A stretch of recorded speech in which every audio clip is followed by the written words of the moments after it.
বন্যহস্তীৰ সন্মুখত উদ্ভণ্ডালি কৰা নুমলীগড়ৰ দুই যুৱকক গ্ৰেপ্তাৰ মুখ্যমন্ত্ৰীৰ নিৰ্দেশৰ পাছতে গ্ৰেপ্তাৰ মিৰাজ আলী আৰু উমৰ শ্বাহ আলীক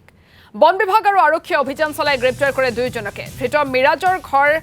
লেটেজানত আৰু উমৰৰ ঘৰ বৰপথাৰত উদ্ভণ্ডালি কৰি বন্যহস্তীক ব্যতিব্যস্ত কৰাৰ দৃশ্য ভাইৰেল হৈছিল সামাজিক মাধ্যমত সম্প্ৰতি নুমলীগড় আৰক্ষীয়ে সোধাপোছা অব্যাহত ৰাখিছে দুইজন যুৱকক আমি পুনৰবাৰ দৰ্শকসকলক এই মুহূৰ্তত জনাইছো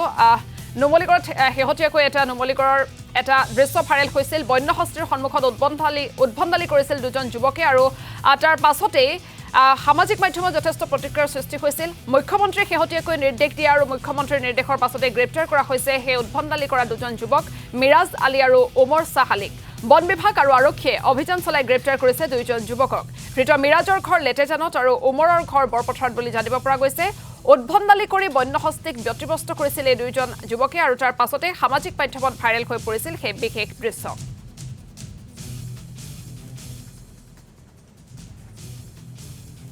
মানে আমি গৈছিলো আপোনাৰ